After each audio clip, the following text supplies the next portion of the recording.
नटवर लाल तो देखे होंगे आपने, लेकिन बिहार के खगड़िया से ये ऐसा नटवर लाल सामने आया है जो फर्जी आईएएस बनकर लोगों को ठगता। इस फर्जी आईएएस ने अपने प्रभाव और दबाव से 1-2 करोड़ नहीं, पूरे 100 करोड़ की संपत्ति खड़ी कर ली।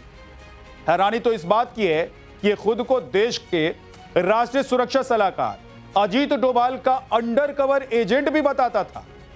एक आईएएस के फर्जीवाड़े की ये स्पेशल रिपोर्ट देखकर आप भी दंग रह जाएंगे। देखिए, चेहरे को गौर से देखिए, हो सकता हो कभी ना कभी आपसे भी टकराया हो, ये कहते हुए कि ये आईएएस है। लेकिन इसका शो खत्म हुआ।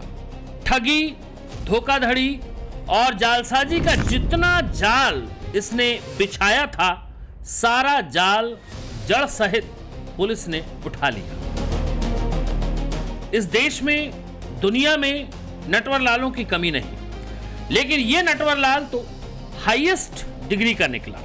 जानते हैं जालसाजी और फर्जीवाड़े से इसने कितनी संपत्ति खड़ी की थी? सोचिए एक बार कि कोई जालसाज कितना झांसा दे सकता है। हमारा दावा है कि आप सोच ही नहीं पाएंगे। पूरे 100 करोड़। पूरे बिहार में फर्जी आईएएस बनकर घूमा ये नटवर लाल, और कितनों को चूना लगाया उसकी तो गिनती ही नहीं, कितना फर्जीवाड़ा किया उसकी भी गिनती नहीं। लेकिन 100 करोड़ की संपत्ति से अंदाजा लगा सकते हैं कि ये किस बला का नाम है। नाम है मनीष कुमार और टारगेट एरिया था पूरा बिहार। रहने वाला है बिहार के खगड़िया का। पुलिस ने इसे खगड़िया के गोगरी थाना इलाके के जमालपुर बाजार से गिरफ्तार किया है। जमालपुर का रहने वाला मनीष गुप्ता अपने आप को आईएएस ऑफिसर बताकर बहुत लंबे समय से गोगरी थाना क्षेत्र और साथ ही साथ बिहार के अन्य जिलों में लोगों से ठगी का कारोबार चला रहा था।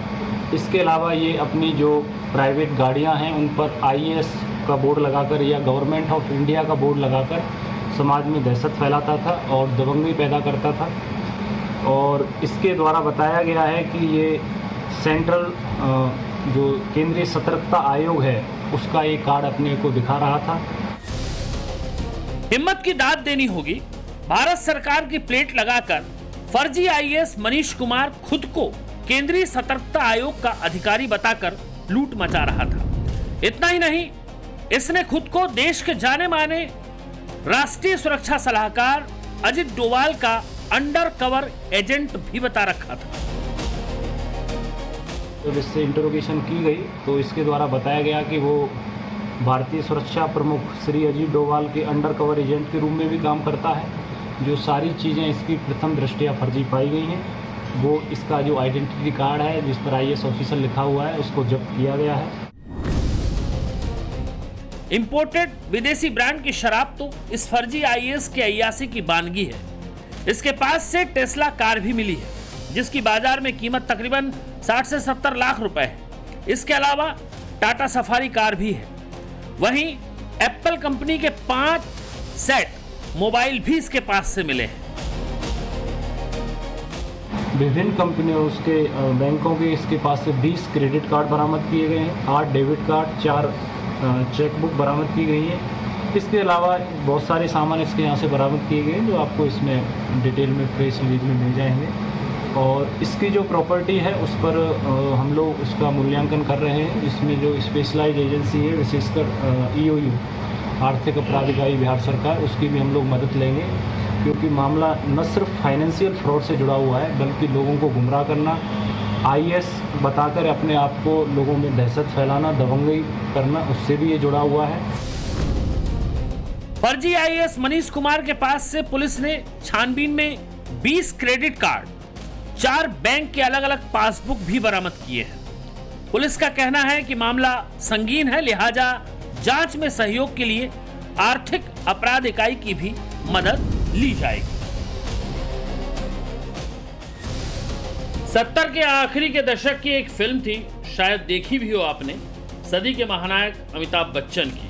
फिल्म का नाम था मिस्टर नटवर लाल। जिस किरदार को अमिताभ बच्चन ने फिल्माया था वो किरदार भी बिहार के सीवान का था। नाम था मिथिलेश कुमार श्रीवास्तव।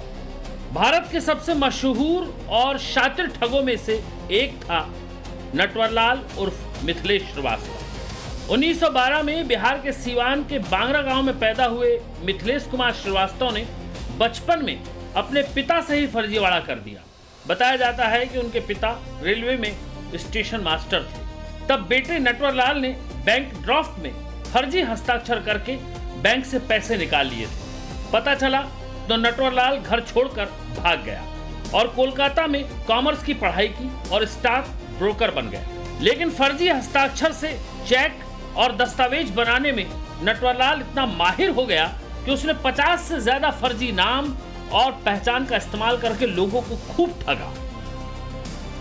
नटवरलाल के बारे में कहा जाता है कि राष्ट्रपति राजेंद्र प्रसाद के फर्जी हस्ताक्षर का इस्तेमाल कर उसने सरकारी अधिकारी बनकर विदेशियों को ताजमहल, लाल किला, राष्ट्रपति भवन और संसद भवन तक बेच दिए।